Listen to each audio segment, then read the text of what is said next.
राधे कृष्णा। प्रिय भक्तगणों, धर्म ज्ञान चैनल पर आपका स्वागत है।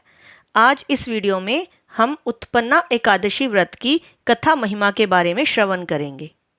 शास्त्रों के अनुसार उत्पन्ना एकादशी के दिन जो व्यक्ति व्रत रखकर पूरी श्रद्धा और निष्ठा से पूजा पाठ करता है, उसके सभी पाप मिट जाते हैं और कष्टों से मुक्ति मिलती है।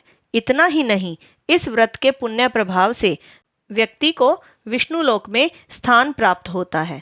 तो एकादशी व्रत की कथा सुनने से पहले आइए जान लेते हैं कि उत्पन्ना एकादशी व्रत की विधि क्या है। इस दिन सुबह जल्दी उठकर व्रत का संकल्प लेना चाहिए। फिर भगवान विष्णु और एकादशी माता की पूजा करनी चाहिए। इस पूजा में पंचामृत, चंदन, अक्षत, फल, पुष्प, धूप, दीप, तुलसी आदि का प्रयोग जरूर करें। इसके बाद उत्पन्ना एकादशी की कथा सुने। फिर ओम नमो भगवते वासुदेवाय का जप करना चाहिए।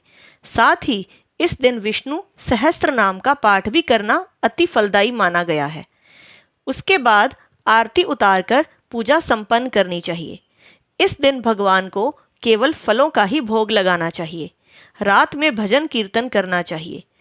उत्पन्ना एकादशी का व्रत कई लोग निर्जल रह के भी रखते हैं, लेकिन जिनके लिए ये संभव नहीं है वो फलाहार लेकर भी ये व्रत रख सकते हैं। इस व्रत का पारण अगले दिन सूर्योदय के बाद किया जाता है। पारण के दिन ब्राह्मण या किसी ज़रूरतमंद को अपनी इच्छा शक्ति के अनुसार भोजन कराएं और फिर उन्हें दक्षिणा देकर विदा करें। इसके बाद अपना व्रत खोल लें। तो ये थी उत्पन्ना एकादशी व्रत की विधि। आइए अब श्रवण करते हैं एकादशी व्रत की कथा। सूत जी कहने लगे, हे ऋषियों, इस व्रत का वृतांत और उत्पत्ति प्राचीन काल में भगवान कृष्ण ने अपने परम भक्त युधिष्ठिर से कही थी। वही मैं तुमसे कहता हूँ। एक समय युधिष्ठिर ने भगवान से पूछा था कि एकादशी व्रत किस विधि से किया जाता है और उसका क्या फल प्राप्त होता है। उपवास के दिन जो क्रिया की जाती है, आप कृपा करके मुझसे कहिए। यह वचन सुनकर श्री कृष्ण कहने लगे, हे युधिष्ठिर, मैं तुमसे एकादशी के व्रत का महात्म्य कहता हूँ। सुनो। सर्वप्रथम हेमंत ऋतु में मार्गशीर्ष कृष्ण एकादशी से इस व्रत को प्रारंभ किया जाता है। दशमी को सायंकाल भोजन के बाद अच्छी प्रकार से दातुन करें ताकि अन्न का अंश मुंह में रह न जाए। रात्रि को भोजन कदापि न करें, न अधिक बोलें। एकादशी के दिन प्रातः 4 बजे उठकर सबसे पहले व्रत का संकल्प करें। इसके पश्चात शौच आदि से निवृत्त होकर शुद्ध जल से स्नान करें। व्रत करने वाला चोर, पाखंडी, पर स्त्रीगामी, निंदक, मिथ्याभाषी तथा किसी भी प्रकार के पापी से बात न करे। स्नान के पश्चात धूप, दीप, नैवेद्य आदि 16 चीजों से भगवान का पूजन करें और रात को दीप दान करें। रात्रि में सोना या प्रसंग नहीं करना चाहिए। सारी रात भजन कीर्तन आदि करना चाहिए। जो कुछ पहले जाने अनजाने में पाप हो गए हों, उनकी क्षमा मांगनी चाहिए। धर्मात्मा पुरुषों को कृष्ण और शुक्ल दोनों पक्षों की एकादशियों को समान समझना चाहिए। जो मनुष्य इस विधि के अनुसार एकादशी व्रत करते हैं, उन्हें शंकोधार तीर्थ में स्नान करके भगवान के दर्शन करने से जो फल प्राप्त होता है, वह एकादशी व्रत के 16वें भाग के भी समान नहीं है। व्यतिपात के दिन दान देने का 1,00,000 गुना फल होता है। संक्रांति से 4 लाख गुना तथा सूर्य ग्रहण, चंद्र ग्रहण में स्नान दान से जो पुण्य प्राप्त होता है, वही पुण्य एकादशी के दिन व्रत करने से मिलता है। अश्वमेध यज्ञ करने से 100 गुना तथा 1,00,000 तपस्वियों को 60 वर्ष तक भोजन कराने से 10 गुना, 10 ब्राह्मणों अथवा 100 ब्रह्मचारियों को भोजन कराने से 1000 गुना पुण्य भूमिदान करने से होता है। उससे 1000 गुना पुण्य कन्यादान से प्राप्त होता है। इससे भी 10 गुना पुण्य विद्या दान करने से होता है। विद्या दान से 10 गुना पुण्य भूखे को भोजन कराने से होता है। अन्नदान के समान इस संसार में कोई ऐसा कार्य नहीं जिससे देवता और पितर दोनों तृप्त होते हों, परंतु एकादशी के व्रत का पुण्य सबसे अधिक होता है। 1000 यज्ञों से भी अधिक इसका फल होता है। इस व्रत का प्रभाव देवताओं को भी दुर्लभ है। रात्रि को भोजन करने वाले को उपवास का आधा फल मिलता है और दिन में एक बार भोजन करने वाले को भी आधा ही फल प्राप्त होता है, जबकि निर्जल व्रत रखने वाले का महात्म्य तो देवता भी वर्णन नहीं कर सकते।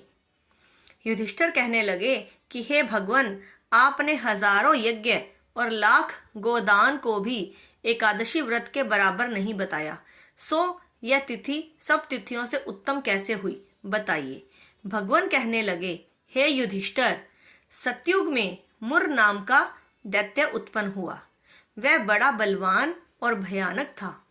उस प्रचंड दैत्य ने इंद्र, आदित्य, वसु, वायु, अग्नि आदि सभी देवताओं को पराजित करके भगा दिया। तब इंद्र सहित सभी देवताओं ने भयभीत होकर भगवान शिव से सारा वृतांत कहा और बोले, हे कैलाशपति, मुर दैत्य से भयभीत होकर सब देवता मृत्युलोक में फिर रहे हैं। तब भगवान शिव ने कहा, हे देवताओं, तीनों लोकों के स्वामी, भक्तों के दुखों का नाश करने वाले भगवान विष्णु की शरण में जाओ। वे ही तुम्हारे दुखों को दूर कर सकते हैं। शिवजी के ऐसे वचन सुनकर सभी देवता क्षीर सागर में पहुंचे। वहां भगवान को शयन करते देख हाथ जोड़कर उनकी स्तुति करने लगे कि हे देवताओं द्वारा स्तुति करने योग्य प्रभु, आपको बारंबार नमस्कार है। देवताओं की रक्षा करने वाले मधुसूदन, आपको नमस्कार है। आप हमारी रक्षा करें। दैत्यों से भयभीत होकर हम सब आपकी शरण में आए हैं। आप इस संसार के कर्ता, माता पिता, उत्पत्ति और पालन करता और संहार करने वाले हैं। सबको शांति प्रदान करें। आकाश और पाताल भी आप ही हैं। सबके पितामह ब्रह्मा, सूर्य, चंद्र, अग्नि, सामग्री, होम, आहुति, मंत्र, तंत्र, जप, यजमान, यज्ञ, कर्म, कर्ता, भोक्ता भी आप ही हैं। आप सर्वव्यापक हैं। आपके सिवा तीनों लोकों में चर तथा अचर कुछ भी नहीं है। हे भगवान, दैत्यों ने हमको जीतकर स्वर्ग से भ्रष्ट कर दिया है और हम सब देवता इधर उधर भागे भागे फिर रहे हैं। आप उन दैत्यों से हम सबकी रक्षा करें। इंद्र के ऐसे वचन सुनकर भगवान विष्णु कहने लगे, हे इंद्र, ऐसा मायावी दैत्य कौन है जिसने सब देवताओं को जीत लिया है? उसका नाम क्या है? उसमें कितना बल है और किसके आश्रय में है तथा उसका स्थान कहाँ है? यह सब मुझसे कहो। भगवान के ऐसे वचन सुनकर इंद्र बोले, भगवान, प्राचीन समय में एक नाड़ी जंग नामक राक्षस था। उसके महापराक्रमी और लोक विख्यात मुर नाम का एक पुत्र हुआ। उसकी चंद्रावती नाम की नगरी है। उसी ने सब देवताओं को स्वर्ग से निकालकर वहां अपना अधिकार जमा लिया है। उसने इंद्र, अग्नि, वरुण, यम, वायु, ईश, चंद्रमा, नैऋत्य आदि सबके स्थान पर अधिकार कर लिया है। सूर्य बनकर स्वयं ही प्रकाश करता है, स्वयं ही मेघ बन बैठा है और सबसे अजय है। हे असुर निकंदन, उस दुष्ट को मारकर देवताओं को अजय बनाइए। यह वचन सुनकर भगवान ने कहा, हे देवताओं, मैं शीघ्र ही उसका संहार करूंगा। तुम चंद्रावती नगरी जाओ। इस प्रकार कहकर भगवान सहित सभी देवताओं ने चंद्रावती नगरी की ओर प्रस्थान किया। उस समय दैत्य मुर सेना सहित युद्ध भूमि में गरज रहा था। उसकी भयानक गर्जना सुनकर सभी देवता भय के मारे चारों दिशाओं में भागने लगे। जब स्वयं भगवान रणभूमि में आए तो दैत्य उन पर भी अस्त्र शस्त्र आयुध लेकर दौड़े। भगवान ने उन्हें सर्प के समान अपने बाणों से बींध डाला। बहुत से दैत्य मारे गए, केवल मुर बचा रहा। वह अविचल भाव से भगवान के साथ युद्ध करता रहा। भगवान जो भी तीक्ष्ण बाण चलाते वह उसके लिए पुष्प सिद्ध होता। उसका शरीर छिन्न भिन्न हो गया, किंतु वह लगातार युद्ध करता रहा। दोनों के बीच मल्ल युद्ध भी हुआ। 10,000 वर्ष तक उनका युद्ध चलता रहा, किंतु मुर नहीं हारा। थक कर भगवान बद्रिकाश्रम चले गए। वहां हेमवती नामक सुंदर गुफा थी। उसमें विश्राम करने के लिए भगवान उसके अंदर प्रवेश कर गए। यह गुफा 12 योजन लंबी थी और उसका एक ही द्वार था। विष्णु भगवान वहां योग निद्रा की गोद में सो गए। मुर भी पीछे पीछे आ गया और भगवान को सोया देखकर मारने को उद्यत हुआ। तभी भगवान के शरीर से उज्जवल कांतिमय रूप वाली देवी प्रकट हुई। देवी ने राक्षस मुर को ललकारा, युद्ध किया और उसे तत्काल मौत के घाट उतार दिया।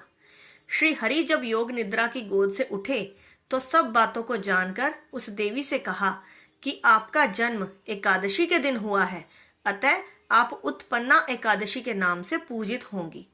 आपके भक्त वही होंगे जो मेरे भक्त हैं। तो ये थी उत्पन्ना एकादशी की व्रत कथा। अगर आपको ये कथा पसंद आई हो तो प्लीज लाइक और शेयर करें और हमारे इस धर्म ज्ञान चैनल को सब्सक्राइब करना ना भूलें। राधे कृष्णा।